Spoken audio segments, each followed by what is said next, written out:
We are the DFPN. Always question the answers.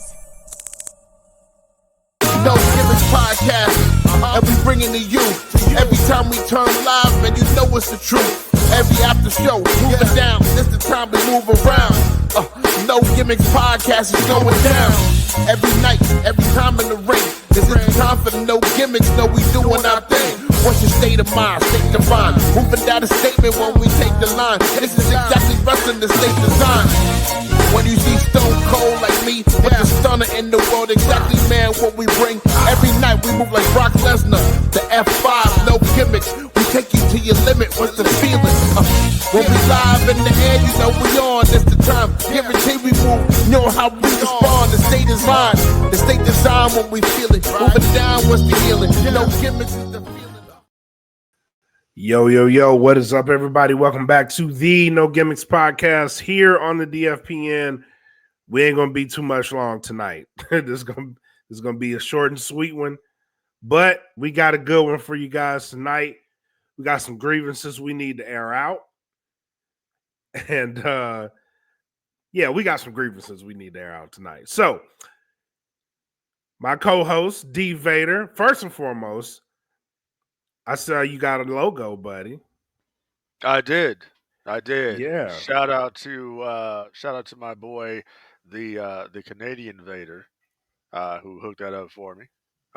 He's kind of like my partner in crime, if you will, on the dark side when it comes to this Vader shit. So I want to thank him for hooking your boy up with a logo there, the official logo of D Vader. By the way, D Vader cosplay on Instagram. You know, I bought a 3D printer the other day, my guy. Oh, I saw. Yeah, and I just been cranking out chest boxes for no fucking reason. Just no reason, just doing them. Boredom makes projects, bro. Well, that's Texas, bro. Yeah, exactly. I know this was Cali, you know, going down to Universal Studios Hollywood or something like that, you know, City Walk or something. But, you know, we're here in Texas, so ain't nothing to do. Hell yeah. Hell yeah.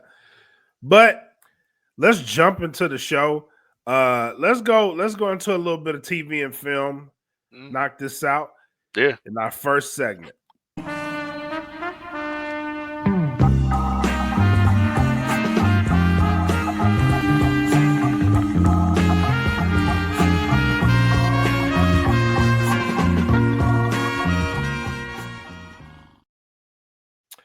All right, we'll start on the docket. I don't know if this is Star Wars related, but John Boyega was recently on a documentary called Number One on the Call Sheet, Black Men Leading in Hollywood, and says he has some things to say about his time in the Star Wars realm. And he has a quote saying, "Let me tell you, Star Wars has always had the vibe of being the most whitest elite space. It's a franchise that's so white that a black person existing in it was something." Boyega says in the documentary, "You can always tell it's something when some Star Wars fans try to say, well, we had Landon Calrissian, and Samuel L. Jackson, and it's like telling me how many cookie chips are in the cookie dough. It's like they're just scattered out there, bro." Then he said he was cast as a stormtrooper in Star Wars: The Force Awakens in 2015. His initial appearance in the trailer for the film sparked an immediate hostile backlash, which included racial animosity. He reprised the role in The Last Jedi and Rise of the Skywalker. "They're okay with us playing the best friend, but once we touch their heroes, once we lead, once we trailblaze, it's like, oh my God, it's just a bit too much. They're pandering," he continued, acknowledging that being cast as Finn was a fundamental moment for his career at that time. So this is the first time that he's actually come out and spoken about his experiences in Star Wars. Most notably, he was in the GQ interview in 2020. But in that interview, 2 years later in the Hollywood Report, he opened up about a very transparent conversation with a Disney executive. Didn't name him. They gave him a chance to explain that what his experience was like, and he thanked them for being so open about his career at that stage. But I wanna open this conversation to you, D. Based off of that, I really want to watch this documentary to get the full context of what was said. But based off of this, what I'm going to give you the floor. What were your thoughts on this? Honestly, I just think it's like sour grapes, man. I just think that the guy is kind of pretty much pissed off that his career didn't go further than what he did, to be honest. I mean, when you talk about Billy D. Williams as Lando Calrissian, and then you talk about Samuel L. Jackson who played Mace Windu, those were two big characters in Star Wars, okay? If you remember, The Empire Strikes Back is when you first see Lando, right? Lando is the one who allowed Han Solo to be captured by Darth Vader to then give it, to Boba Fett, okay? Also, when you talk about Samuel L. Jackson playing Mace Windu, that was in the sequel trilogy, and from day one, he was a main character in the sequel trilogy. He wasn't like cast aside as the best friend. No, he was a high-ranking Jedi Master on the Jedi Council. He was the one who took when Anakin went to the dark side. He was the one that took it. You know what I'm saying? So I don't get it here.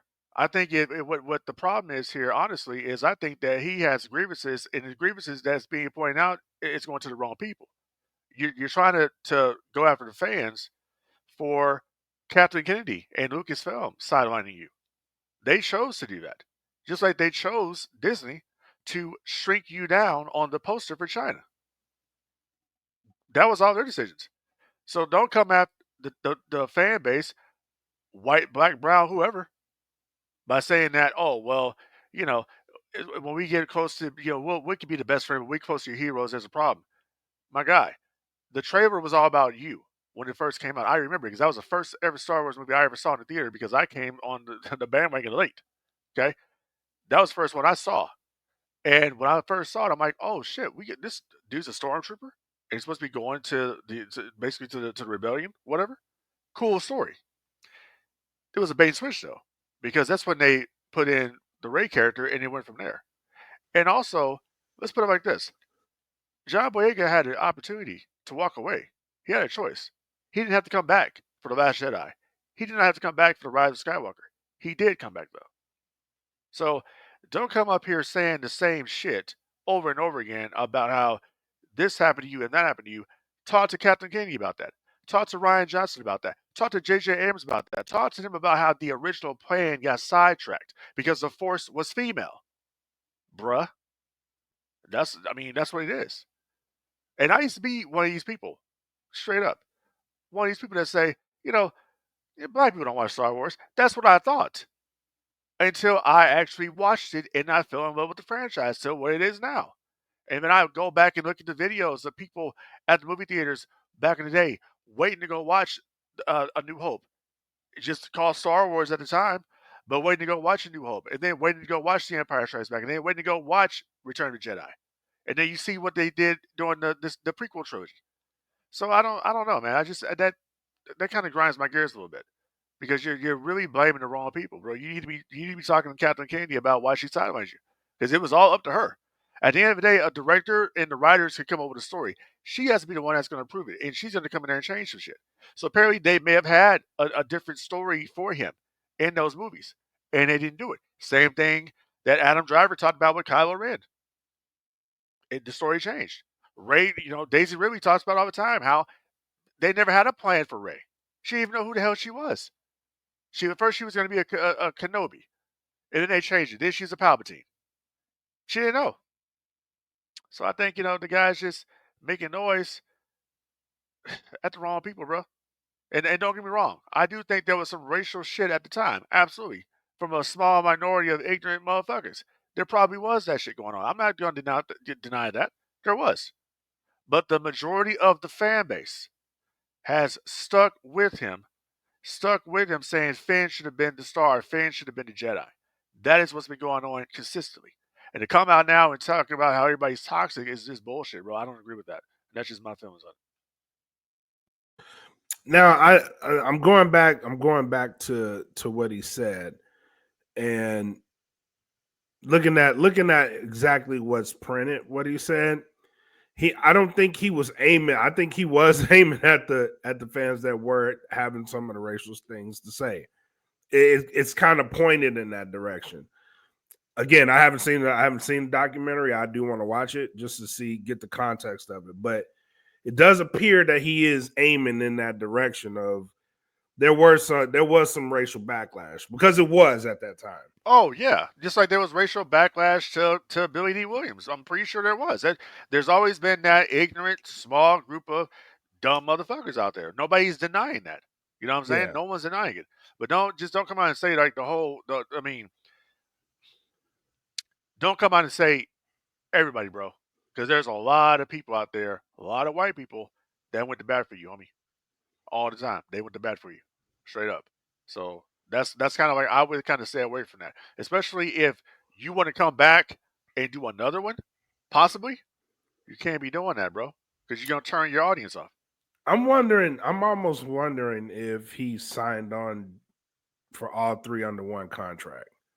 That could be very well the case. Yeah, that could be the case. I'm not knocking that, but at the same time, you knew the script of the Force Awakens. You knew where they were going with that, but I mean, he looked strong in that movie. he did. But then at the end of the day, Ray was the one at the end fighting Kylo Ren. So it's kind of like you kind of knew some bullshit was going on here. Some bullshit was afoot because look what they did to you. So I listen. I understand how he feels when you're promised this and you're given this. I understand what he's saying. I get that part. But what I'm saying is, bro, is don't knock the entire fan base. Okay, I know you're talking about the white. You're talking about the white ones. That's what you're talking about. That's what he's saying. Don't knock the entire fan base, especially ones that went to bat for you, the ones that held you down. Because there's been a lot of white people that held you down, bro. I see this shit all the time. Yeah. So that's what I'm saying, man. No, I get that. I think just reading this, I would say he was aiming it at the people that were being racist. I would read it and say that. Very well could be the case. But I would aim that also because he doesn't. I would aim this also at the studio because they put him in that role. I agree with you on that. There needs to be some kind of accountability, which in this article he references he did have a conversation with an executive. We don't know who that is, but I would think if he had that big of a problem because he was outspoken about this shit, and how he felt like he was treated in the movie, and his career hasn't been the same since then. So no, he didn't. He listen. He didn't do anything, and truth be told, neither did Daisy Ridley. No, I think the last thing I seen him in was a Netflix movie called They Clone Tyrone. That's the last thing I've seen him. Yeah, I mean it could be. I don't know. I honestly don't keep up with him up until this article came out that everybody was talking about. So I'm like, bro, like, because you know how I am with Star Wars, man. So I had to come up here and talk about this and just like I understand his frustration. You know, I'll say this. Ahmed Best played Jar Jar Binks in the prequels. Okay, you know he went through a lot of bullshit too because a lot of people didn't like that character, but he got redeemed in the Mandalorian as Jedi Master Kelleran Beck. He's the one who saved Grogu. Okay, so he got redeemed, and now he's like getting all this love, and he's getting accepted now, and he wants to do more stuff in Star Wars. You know what I'm saying? Same thing with Hayden Christensen. A lot of people didn't like Hayden Christensen. People said that Star Wars, whatever. Oh no, a lot of people shat on those first, the first three movies, the prequels. Yeah, people shat on them heavily. Oh hell yeah, yeah. So it's like they're getting his love now. So hopefully Finn gets a redemption story. There was something there at the end there with Finn in the Rise of Skywalker that they could have built upon, and I would have loved it if Finn would have been like the long lost son of Lando or some shit. I thought that would have been kind of cool. That would have been cool. You know what I mean? Or he has Force because there's something with Finn having Force abilities. It's obvious when he got this he held Anakin's lightsaber in the Force Awakens. Yeah. There's something there. It's just They just didn't do it, man. So hopefully, I will say hopefully John Boyega gets a redemption story. I would like to see that. I would like to see him get a redemption. I would like to see him be that Jedi that he was supposed to be. Absolutely. You know, I'm not knocking the Absolutely. brother. I'm just knocking what he got to say, but I'm not knocking him. Like, I would like to see him get redeemed. Everybody gets a redemption story. I think he deserves one. Me too. Absolutely. All right, man. Let's move on. Let's move on. We got a promo we got to talk about. Whoa. 1 second. Hold on a Go second. ahead. Yeah. So, did you see the trailer today for Star Wars: Tales of the Underworld? I have not watched that yet. Yeah. I need So to. it's so basically there. It's kind of similar, following the trope of Tales from the Jedi and Tales from the Sith, or Tales from the Empire was the last one. Same thing. It's going to be two stars, two bounty hunters, Asajj Ventress and Cad Bane. Oh shit. Yeah, and people say all the time when Asajj, like, How they gonna put what are they? Is this like a fill in the timeline thing? she looks the same as she did in fucking what was it the Bad Batch. So Yeah, but Cad Bane's in this too, right? he is, but I think this might be something that happened before, because he's like Yeah, you said, that's why I'm asking. probably, because he's a Because they Tales, because fucked he up and died. killed him. Yeah, Yeah, they killed him in the Mandalorian. yeah, I mean, not Mandalorian, the Boba Fett. Book of Boba Fett. Yeah, Yeah, so it's like, fucking assholes. yeah, I don't know, bro. Like, it's kind of funny because people say all the time, why can't Star Wars move past that timeline? Like, they can't, because that They timeline can't. makes money. There's a lot of stories in that timeline. When Asajj Ventress, shit, bro, that's the strong female character we talk about, right? There you go. Yeah, There you go. yeah, We need to bring Asajj Ventress to live action too. yeah. Most definitely. Yeah, That definitely needs to yeah. happen. So see the trailer, bro. But that's all I got to say on the Star Wars front today. All right, Yes, sir. dope. So let's move on. We got a promo we got to talk about, and it's a pretty big one. So let's move on to the WWE.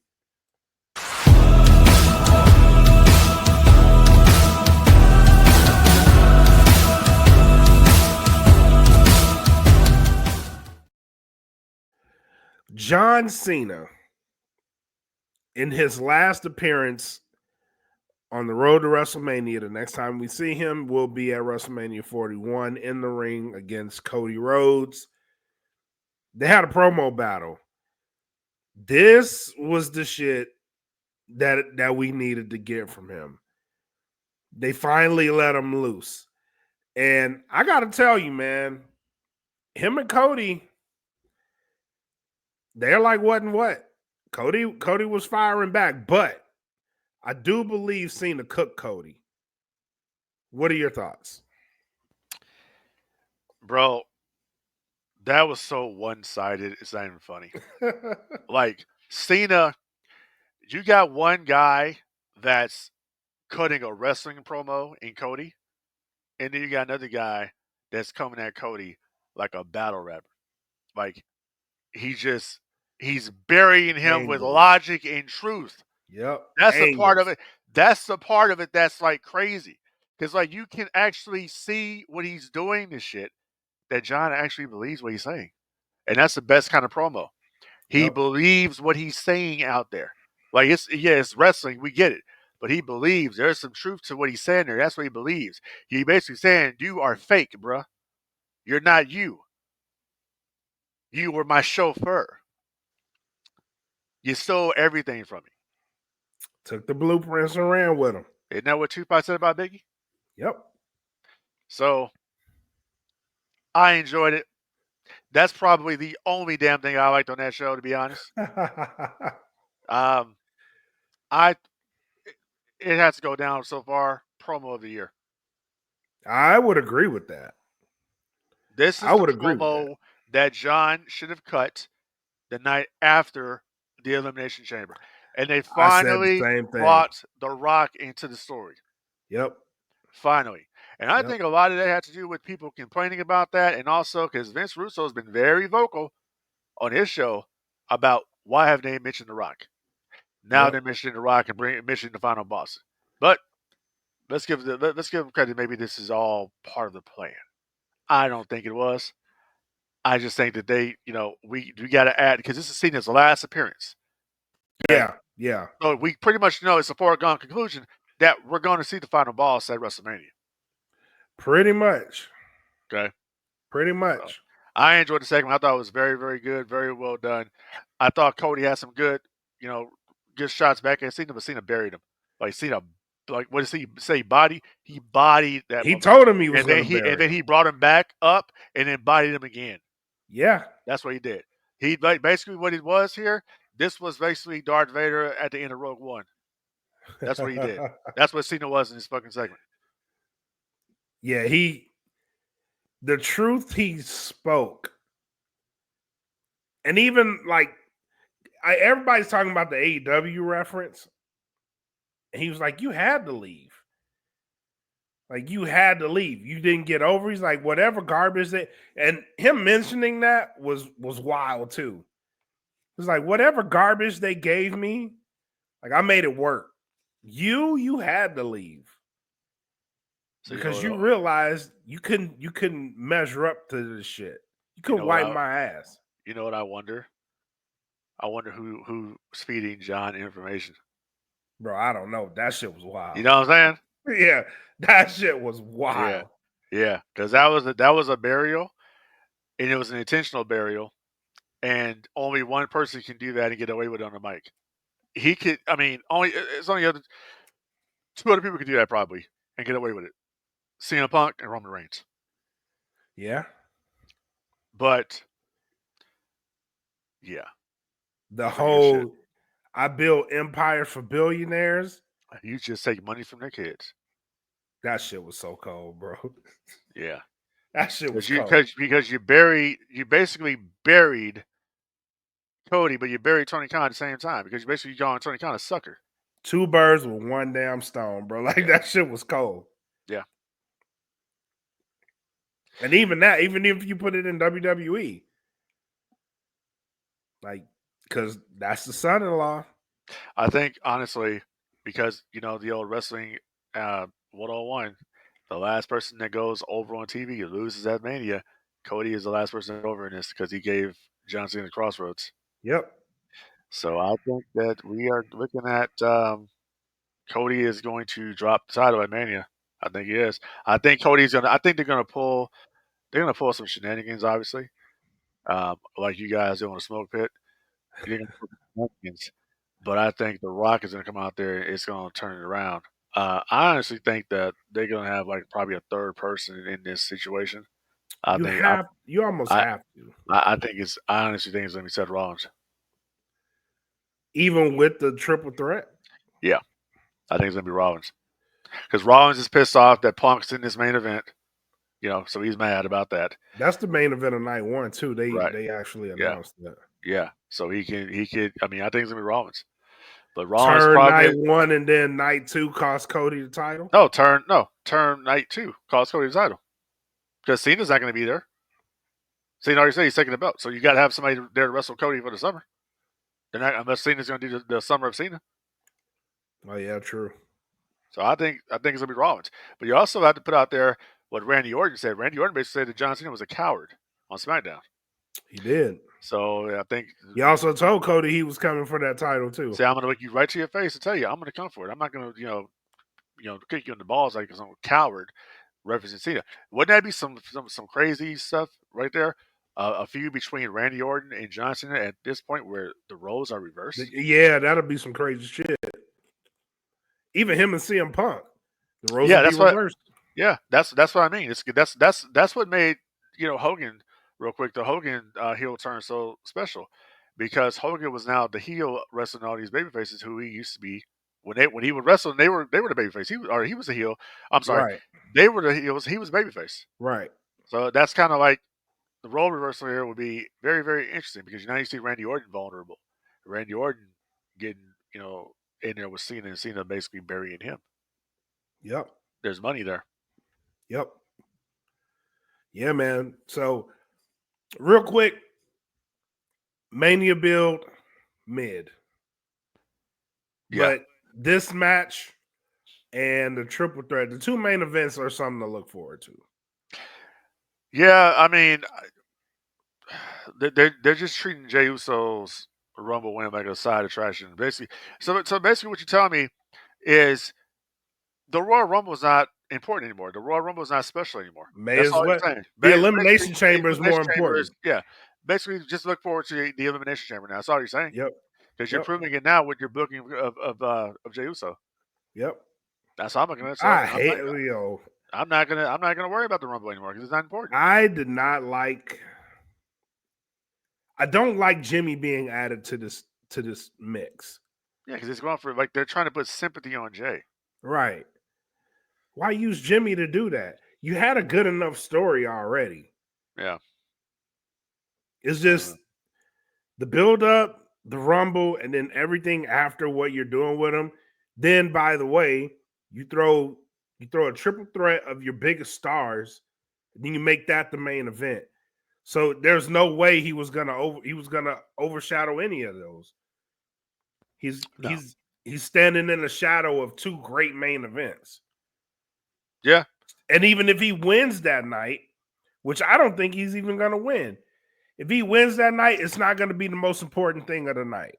They have to give it to him, dude. If not, then Jay is he's nothing. They're proving What it now. So they're proving it now. Right. So he wins the title, then what? He yeets all the way to Monday Night Raw. But I'm like, what's the picture looking like with him? Are you gonna keep Gunther on his tail? Because you beat him. What other matchups are there for him? You haven't built anybody else credible to step in the ring with him. With Gunther, you can pretty much insert a name that Gunther's going to carry the weight of that match. You can't say the same for Jay afterwards. You have to have it's the situation that you have with Cody.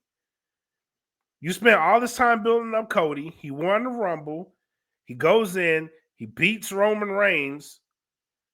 Arguably the hugest win. His title run has been mid. Yeah. Everything's been mid, bro. It's been mid. I mean, look at what they're doing right now with Jacob, Solo, and Tama Tonga. We're feuding over There's the no US title. way you should not have anything meaningful for them. Yeah, they're now feuding over the US title. I mean, come on, bro. Like, for what? Give me a break here. And Jacob is super over. Babyface right there in the making. You can see it coming. Super over. Mega baby face. Yeah. So congrats to Jacob for getting over being a superstar we all knew he was going to be. Yep. Because I mean, I said it from day one. That dude is like, he's miscast. Everything about Jacob. Yeah. The in-ring, the look, the promo, the fucking music, the promo, everything hits with him. And he's just authentic. So that's another bump. Like, push this guy. And look how they like devalued Solo. I mean, that was a given, bro. I get that part, but like this guy was a tribal chief, right? Yep. And now he's nothing. You're feuding over the U.S. title, bro. That's my point. The mid-card title doesn't really mean anything. No. But let's be honest. Solo was in trouble the instant Jacob got there. I can see that, yeah. That's honestly speaking. Yeah. I agree with that. Yeah, man. It's what are we doing? What are we doing? I don't know what they're doing. I don't know, but I don't know. I'll be in Vegas. It is what it is. All right. I'll be there for it. All right. One more thing before we wrap. I do want to talk about this briefly because this was some news. Let's go to TNA.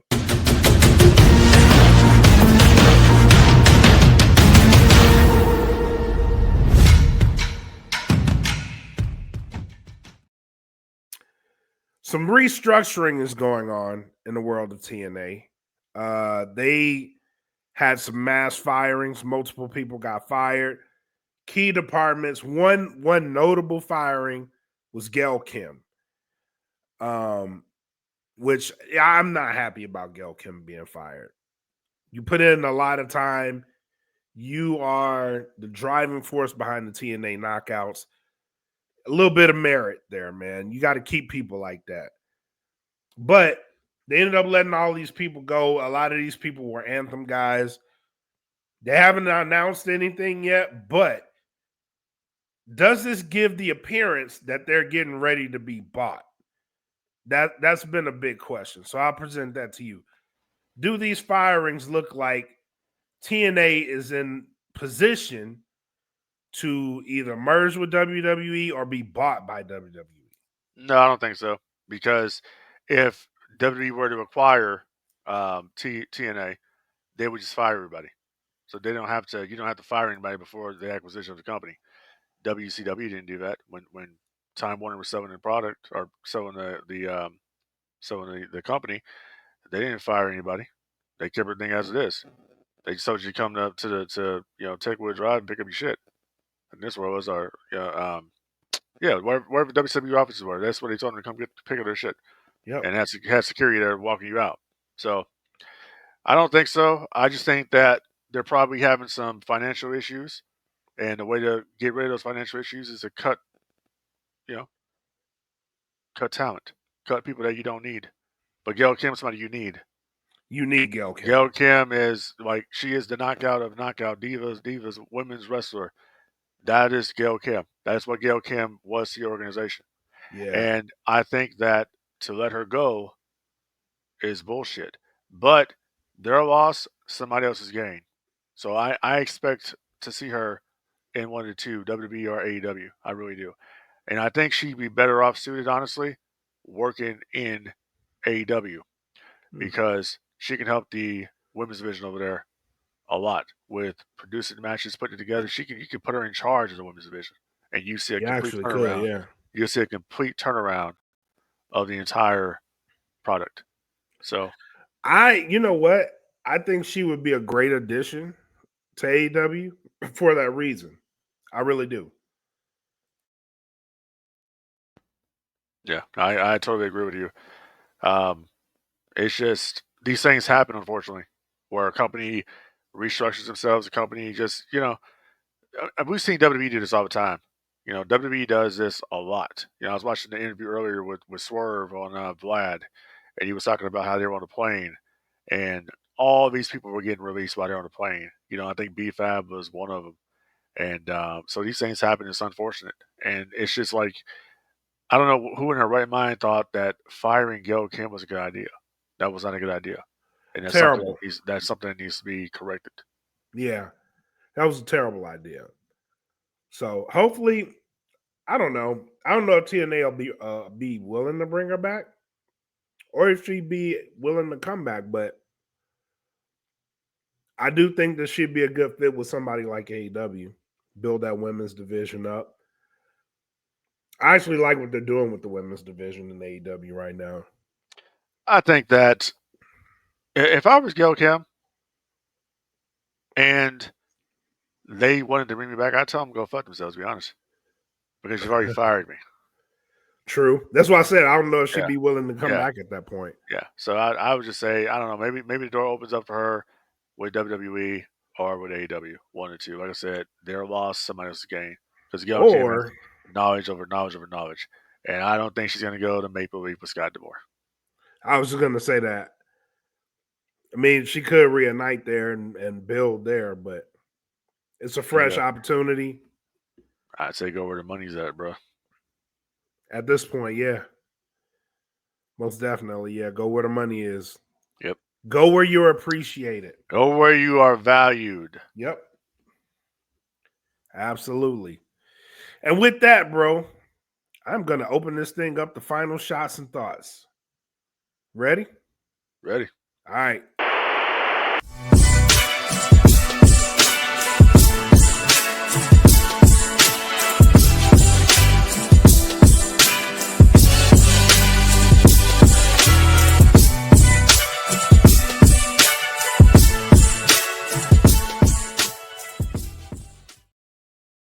All right. We actually had a busy day today. Shout out to Cutting Edge Heroes, our newest podcast.